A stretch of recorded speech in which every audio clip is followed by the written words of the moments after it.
जय हिंद दोस्तों, कैसे हो आप सभी। उम्मीद करता हूं दोस्तों आप सभी बहुत ही बढ़िया होंगे। दोस्तों आज की वीडियो हम बात करने वाले हैं 5 ऐसी आपको ग्रैंड लीग की टिप्स बताने वाला हूं दोस्तों, जिन्हें अगर आप आज तक फॉलो नहीं करते थे तो आज से फॉलो कर आप देख लीजिए कि आपको बहुत ही ज़्यादा अंतर देखने को मिल जाएगा दोस्तों ग्रैंड लीग की रैंक्स में। देखिएगा दोस्तों, आगे बढ़ूँ उससे पहले बोल रहा हूँ, अगर आप टेलीग्राम पर नहीं जुड़े हो तो याद से जुड़ जाइएगा दोस्तों, क्योंकि फैंटेसी में आपको 100 से ज़्यादा चैनल्स देखने को मिल जाएंगे। सब आपको प्लस के स्टेट दिखाकर कंफ्यूज कर देंगे, इसे भी रख सकते हो उससे भी रख सकते हो। आपका भाई आपको बिल्कुल भी कंफ्यूज नहीं करेगा, इसलिए याद से टेलीग्राम पर जुड़ जाइएगा। मैं लिंक आपको दे दूंगा, आप वहां से जुड़ सकते हो, ठीक है, याद रखिएगा। चलिएगा दोस्तों स्टार्ट करता हूं। तो सबसे पहले नंबर पर आप देख पा रहे हो दोस्तों प्लेसफॉर्म दोस्तों बहुत इंपॉर्टेंट होती है किसी प्लेयर के लिए, चाहे बैट्समैन हो, ऑलराउंडर हो या बॉलर हो, ठीक है, याद रखिएगा। अब देखिएगा दोस्तों, किसी प्लेयर का आप फॉर्म देखना चाहते हो तो लास्ट 5 मैच आप देख लीजिएगा, आपको पता चल जाएगा प्लेयर फॉर्म में है या नहीं है, ठीक है, याद रखना। आप देखिएगा दोस्तों प्लेयर्स फॉर्म का मैं एग्जांपल आपको बता देता हूं। तो आप सभी को पता होगा विराट कोहली का आईपीएल 2022 उठाकर देख लीजिएगा, आईपीएल 2023 उठाकर देखोगे तो 2023 में तो बहुत ही बेस्ट परफॉर्मेंस किया था और 2 सेंचुरीज भी मारी थी, ठीक है। और आईपीएल 2022 उठाकर देखोगे तो ज़्यादातर मैचेस में फ्लॉप हो गए थे, जबकि वो बहुत बड़े प्लेयर हैं, ठीक है, याद रखना। देखिए दोस्तों और प्लेयर्स के एग्जांपल दे देता हूँ, दिनेश कार्तिक, दीपक हुड्डा, इन दोनों प्लेयर्स का आप आईपीएल 2022 उठाकर देख लीजिएगा, बहुत ही शानदार गया था आईपीएल 2022। आईपीएल 2023 उठाकर देखोगे तो यहाँ पर दोनों प्लेयर फ्लॉप हो गए थे, ठीक है। तो दोस्तों प्लेयर तो वही हैं, जैसे फॉर्म चला गया तो ज़्यादातर मैचेस में रन्स नहीं बना रहे थे, मतलब फ्लॉप हो गए थे, और जैसे ही फॉर्म चल रहा था तो ज़्यादातर मैचेस में परफॉर्मेंस करके दे रहे थे। तो प्लेयर वही रहेगा, जैसे ही फॉर्म आएगा तो कंसिस्टेंसी के साथ आपको रन्स मार कर देगा। अगर ऑलराउंडर है तो दोनों काम करके देगा, अगर बॉलर है तो विकेट लेकर देगा, ठीक है, याद रखना। चलिएगा दोस्तों आगे बढ़ूँ उससे पहले बोल रहा हूँ, अगर आप टेलीग्राम पर नहीं जुड़े हो, ठीक है, तो याद से जुड़ेगा दोस्तों। वहाँ पर मैं आपको सबसे बेस्ट एप्लीकेशन का लिंक दूंगा, जो फैंटेसी की सबसे बेस्ट एप्लीकेशन है।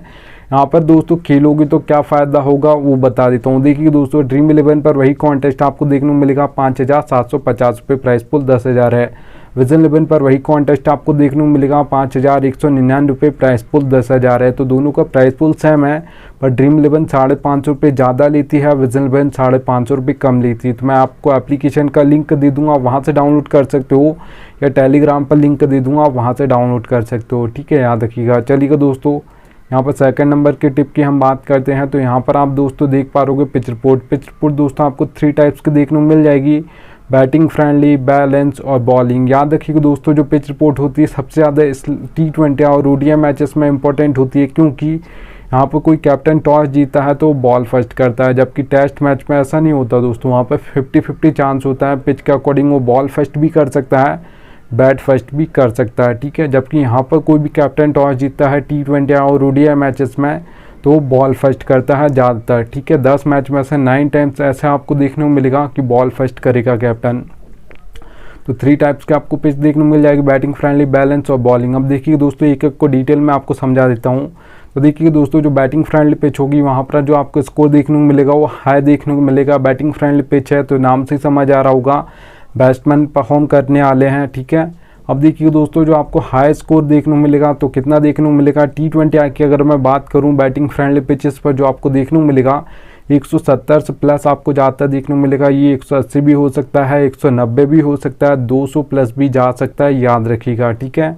अगर दोस्तों यहाँ पर मैं बात करता हूँ बैलेंस पिच की, तो बैलेंस पिचेस पर दोस्तों जो ज़्यादातर परफॉर्मेंस करते हैं आपके ऑलराउंडर्स करते हैं, क्योंकि दोस्तों आपके ऑलराउंडर्स 2 तरीके से फैंटेसी पॉइंट देते हैं, एक बैटिंग करके देते हैं, एक विकेट लेकर मतलब बॉलिंग से देते हैं, ठीक है। इसलिए ज़्यादातर ये परफॉर्मेंस करते हैं बैलेंस पिचेस पर, क्योंकि दोस्तों ऑलराउंडर्स का जो बैटिंग ऑर्डर होता है वो 4 नंबर, 5 नंबर, 6 नंबर होता है, और जो ज़्यादातर बैलेंस पिचेस पर दोस्तों टॉप ऑर्डर फ्लॉप हो जाता है, 102 विकेट जल्दी गिर जाते हैं, तो इनकी बैटिंग जल्दी आती है, तो ये आपको बैटिंग करके भी फैंटेसी पॉइंट देते हैं और विकेट लेकर भी देते हैं, इसलिए ज़्यादातर ये परफॉर्मेंस करते हैं बैलेंस पिचेस पर ऑलराउंडर्स, ठीक है, याद रखिएगा। अब देखिएगा दोस्तों अगर मैं बात करूं बैलेंस पिचेस पर जो आपको T20 में दोस्तों स्कोर बोर्ड देखने को मिलेगा, वो देखने को मिलेगा दोस्तों, याद रखिएगा 150 से लेकर 170 के बीच में, ठीक है। ज़्यादातर 160, 165 देखा जाता है, याद रखिएगा। चलिएगा दोस्तों यहाँ पर हम बात करते हैं बॉलिंग पिच की।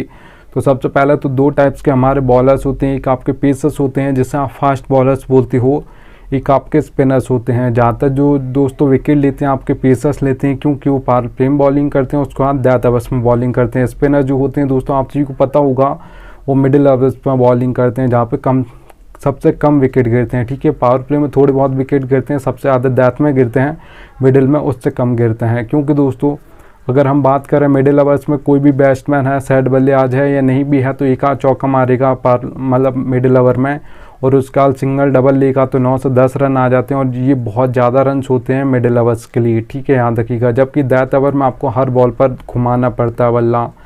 ठीक है, कनेक्ट हो ना हो पर आपको घुमाना ट्राई ज़रूर करना होता है। ठीक है, याद रखिएगा। तो जो सबसे ज़्यादा हैट्रिक्स भी लेते हैं वो आपके डेथ ओवर्स में मिलती हैं, क्योंकि जो पेसर्स लेते हैं वही लेते हैं। ठीक है, और सबसे ज़्यादा एक ओवर में 2-2 3-3 विकेट गिर जाते हैं डेथ ओवर्स में। तो याद रखिएगा दोस्तों, जो आपको बॉलिंग पिचेस पर T20 में स्कोर बोर्ड देखने को मिलेगा, वो देखने को मिलेगा दोस्तों लो देखने को मिलेगा। जो लो देखने को मिलेगा 130 से लेकर 150 के बीच में ज़्यादातर देखने को मिलता है, ज़्यादातर 140 145 देखा जाता है, याद रखिएगा। ठीक है, चलिएगा दोस्तों, यहाँ पर हम बात करते हैं 3rd नंबर टिप की। तो यहाँ पर आप दोस्तों देख पा रहे बैटिंग ऑर्डर। बैटिंग ऑर्डर दोस्तों आपको एक एक प्लेयर का पता होना चाहिए, कौन किस नंबर पर बैटिंग करेगा और कौन कहाँ पर बॉलिंग करेगा, ये भी आपको पता होना चाहिए। कौन पावर प्ले में करेगा, कौन मिडिल ओवर्स में करेगा, कौन डेथ ओवर्स में करेगा, एक एक का पता होना चाहिए। ठीक है, ये फैंटेसी में आपको कोई भी नहीं बताएगा, आपका भाई बताता है, इसलिए यहाँ से टेलीग्राम पर जुड़ जाइएगा। देखिए दोस्तों, कैसे आपको समझाऊंगा बैटिंग ऑर्डर और कौन कहाँ पर बॉलिंग करेगा, ये कैसे समझाऊंगा ये आपको समझा देता हूँ। देखिए दोस्तों, सभी एप्लीकेशन पर, फैंटेसी एप्लीकेशन पर आपको 4 सेक्शन देखने को मिलते हैं, wicket keeper, batsman, allrounder, bowler. ठीक है, अब मैं नंबर से आपको बैटिंग ऑर्डर समझा दूंगा। आप लाइनअप से ये तो पता कर सकते हो बैटिंग ऑर्डर, पर ये आप कहीं से पता नहीं कर पाओगे। पावर प्ले में कौन करेगा, मिडिल ओवर में कौन करेगा, डेथ ओवर्स में कौन बॉलिंग करेगा, तो एक एक का मैं बताऊँगा। ठीक है, देखिए दोस्तों, नंबर से आपको बैटिंग ऑर्डर समझा दूंगा। 2 नंबर लिखा है आपके रोहित शर्मा के सामने, विराट कोहली के सामने 3 नंबर, हार्दिक पांड्या के सामने 5 नंबर। ठीक है, तो ऐसे नंबर से आपको बैटिंग ऑर्डर समझा दूंगा।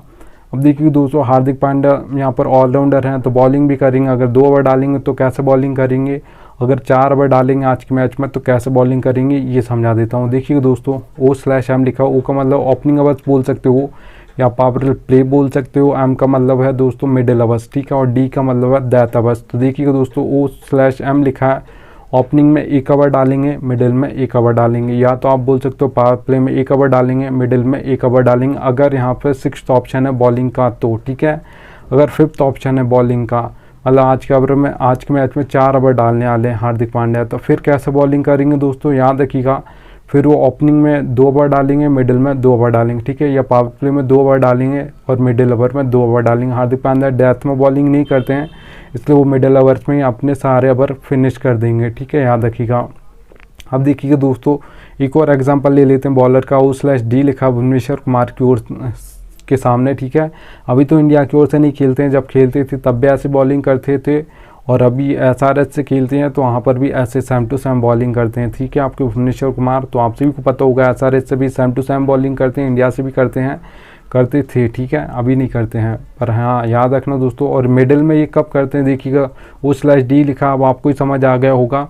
O का मतलब दोस्तों मैंने आपको बता दिया ओपनिंग ओवर या पावर प्ले, और D का मतलब डेथ ओवर्स। ठीक है, तो आपके भुवनेश्वर कुमार दोस्तों इंडिया की ओर से खेलते थे, तब भी ओपनिंग में 2 ओवर डालते थे और डेथ में 2 ओवर डालते थे। और मिडिल में बॉलिंग कब करते थे, जब कोई बल्लेबाज सेट हो जाता था, आउट नहीं होता था, तो कैप्टन एक इन्हें ओवर देता था विकेट निकालने के लिए। वैसे बॉलिंग नहीं करते मिडिल ओवर्स में, पर कब करते थे, जब कोई बल्लेबाज सेट हो जाता था और आउट नहीं होता था, तो 1 विकेट के लिए यहाँ पर मतलब विकेट निकाल कर दें आपके एक्सपीरियंस बॉलर, इसलिए 1 ओवर इनको मिडिल ओवर में दिया जाता था, ऐसे नहीं दिया जाता था। ठीक है, तो यहाँ पर आपको एक एक प्लेयर का पता होना चाहिए।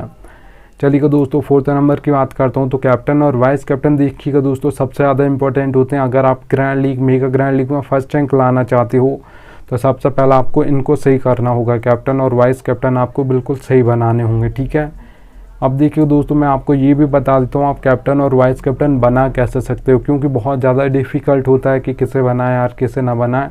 22 प्लेयर होते हैं, मैं इम्पैक्ट प्लेयर की बात नहीं कर रहा हूँ, अब ये याद रखना। ठीक है, तो 22 प्लेयर्स मिलेंगे, एक टीम से 11, दूसरी टीम से 11, तो अब उसमें से कैप्टन और वाइस कैप्टन बनाना है तो बहुत ज़्यादा डिफ़िकल्ट होता है। किसे बनाऊँ, बॉलर को बनाऊँ, ऑलराउंडर को बनाऊँ या बैट्समैन को बनाऊँ, तो कंफ्यूज मत होइएगा। आपका भाई आपको ये पॉइंट बता रहा है, इसको यूज़ कीजिएगा। ठीक है, देखिए दोस्तों, सारे जो मैच होता है पूरा, ठीक है, उस मैच में 22 प्लेयर्स होते हैं, उसमें से देखिएगा जो ज़्यादातर कैप्टन और वाइस कैप्टन के दावेदार होते हैं वो 5 से 6 या 7 से 8 प्लेयर होते हैं, उससे ज़्यादा नहीं होते हैं कैप्टन और वाइस कैप्टन के दावेदार, ठीक है।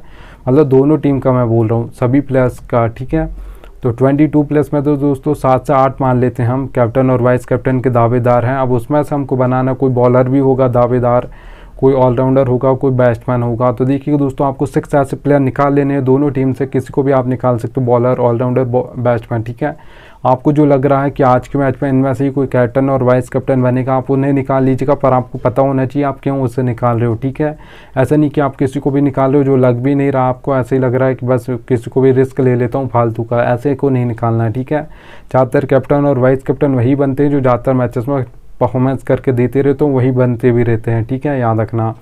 और वही ज़्यादातर प्लेयर ऑफ द मैच भी बनते रहते हैं। तो याद रखिएगा दोस्तों, आपको कैप्टन और वाइस कैप्टन निकालना है तो 6 प्लेयर आप कैसे निकाल सकते हो वो बता देता हूँ। देखिए दोस्तों, प्लेयर्स का फॉर्म देख सकते हो, पिच रिपोर्ट देख सकते हो, जो मैंने आपको बैटिंग ऑर्डर बताया ये देख सकते हो, हेड टू हेड बैटल्स देख सकते हो। उसके बाद अगर आप 6 प्लेयर निकालोगे तो बहुत ही बेस्ट निकाल सकते हो। 6 प्लेयर आपने निकाली, मैं मान लेता हूँ आपने 6 प्लेयर निकाली, उसका देखिएगा 1 2 3 इन नंबर का दोस्तों कोई बैट्समैन हो, बैटिंग ऑर्डर उसका 1 2 3 होना चाहिए। फॉर्म अच्छा चल रहा हो तो उससे आप कैप्टन और वाइस कैप्टन कर सकते हो, क्योंकि 1 2 3 इनके पास बहुत ही ज़्यादा बॉल्स होती हैं फेस करने को। अगर फॉर्म में होगा तो सेट हो जाएगा तो एंड तक खेलेगा, और एंड तक खेलेगा तो वह बहुत ज़्यादा चांस होगा कि अच्छे खासे रन्स आपको मार कर देगा। और फिर बहुत ही ज़्यादा फैंटेसी पॉइंट देकर गया तो बहुत कम चांस होगा कि कोई इनसे ज़्यादा बैट्समैन या ऑलराउंडर या आपका बॉलर इनसे ज़्यादा फैंटेसी पॉइंट कोई दूसरा देखा जाए, ठीक है, याद रखिएगा। अब देखिए दोस्तों, 6 प्लेयर आपने निकाले हैं, उसमें कोई ऑलराउंडर आपको लग रहा है कैप्टन और वाइस कैप्टन, तो याद रखिएगा 5 या 6 नंबर उसका बैटिंग ऑर्डर होना चाहिए, लास्ट इससे नीचे नहीं होना चाहिए। रविंद्र जडेजा जैसे आपके 7 नंबर पर आते हैं इंडिया की ओर से बैटिंग करने, ऐसा नहीं होना चाहिए, ठीक है।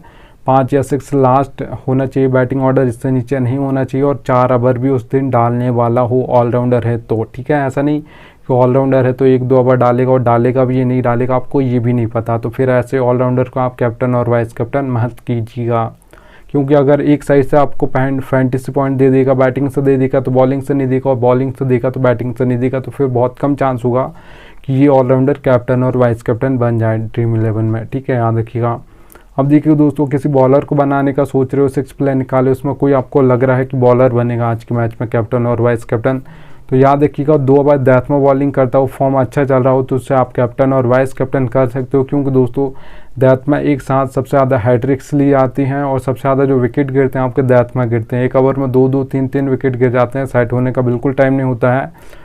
कोई भी बैट्समैन वहाँ पर अगर एक भी बॉल डॉट खेलता है तो अपनी टीम के लिए स्कोर बोर्ड कम कर देता है, ठीक है, इसलिए वो पहली बॉल से घुमाने की कोशिश करते हैं अगर कोई बैट्समैन है तो भी, और कोई अगर बॉलर भी आया है तो पहली बॉल से हिट करने की कोशिश करेगा, ठीक है, इसलिए वो विकेट देकर चला जाता है। तो सबसे ज़्यादा जो विकेट गिरेंगे डेथ ओवर्स में गिरेंगे, इसलिए अगर बॉलर को बनाना चाहते हो तो डेथ ओवर में 2 ओवर डालता हो। अगर T20 मैच है, अगर ODI मैच है तो 4 ओवर डालता हो डेथ में, या 3 ओवर तो पक्का डालता हो, उससे आप कैप्टन और वाइस कैप्टन कर सकते हो। चलिए दोस्तों, अब ये 6 नंबर की रियलिटी बता रहा हूँ फैंटेसी की, पर फैंटेसी में ये कोई बताता नहीं है, याद रखिएगा। देखिए दोस्तों, लिख कर रखा मैंने, नीड लग ज़रूरत पड़ी कि आपको लग की हेड टू हेड कॉन्टेस्ट खेलते हो, स्मॉल लीग खेलते हो, ग्रैंड लीग खेलते हो, मेगा ग्रैंड लीग खेलते हो, सभी में लग की ज़रूरत पड़ती है। ये रियलिटी है फैंटेसी की, पर कोई बताएगा नहीं आपको, इतना याद रखिएगा। देखिए दोस्तों, हेड टू हेड खेलते हो जिसमें सिर्फ 2 मेंबर्स होते हैं, एक मैं एक आप, तो यहाँ पर 10% लग की ज़रूरत पड़ती है, 90% आपकी नॉलेज चलती है। अच्छी खासी आपको फैंटेसी की नॉलेज है तो आप हेड टू हेड कॉन्टेस्ट जीत जाओगे, याद रखिएगा, ठीक है। अब देखिए दोस्तों, स्मॉल लीग कॉन्टेस्ट की अगर मैं बात करूं जिसमें 3 से 4 मेंबर कॉन्टेस्ट होते हैं, मेंबर्स बढ़ गए हैं तो लक परसेंटेज आपका बढ़ जाएगा, 20% लक परसेंटेज हो जाएगा, 80% यहाँ पर भी आपकी नॉलेज चलेगी। अच्छी खासी आप फैंटेसी की नॉलेज रखते हो तो यहाँ पर भी आप जीत जाओगे, याद रखिएगा, ठीक है। अब देखिए दोस्तों, ग्रैंड लीग और मेगा ग्रैंड लीग की अगर मैं बात करूँ तो 50-50 होता है, 50% लक का साथ चाहिए, 50% आपको अपना बेस्ट देना है। जिस दिन आपका लक बेस्ट देगा 50%, उस दिन आपकी grand league mega grand league में फर्स्ट रैंक जरूर आएगी, याद रखिएगा। अब देखिए दोस्तों, अगर आप ये सोचते हो कि 100% लक चलता है, नॉलेज बिल्कुल नहीं चलता, तो आप देखिएगा ज़्यादातर जो टीम्स फर्स्ट आती हैं 1 2 3 4 5 6 इन नंबर्स की टीम ज़्यादातर फर्स्ट आती हैं। बहुत ही कम ऐसे मैचेस होते हैं जिसमें 15 16 17 18 19 20 नंबर की टीम फर्स्ट आ जाए, ठीक है। तो आपको ज़्यादा टीम नहीं बनानी, 5 से 6 टीम बनानी, सोच समझ के बनानी है। आप अपना बेस्ट दीजिएगा, जिस दिन आपका लक बेस्ट देगा उस दिन आपकी grand league, mega grand league में फर्स्ट रैंक जरूर रहेगी, याद रखना, ठीक है। ये रियलिटी दोस्तों, पर कोई बताएगा नहीं। चलिए दोस्तों, थैंक्स एंड आ चुका है। अब मिलता हूँ आप सभी से नेक्स्ट वीडियो में, तब तक के लिए जय हिंद।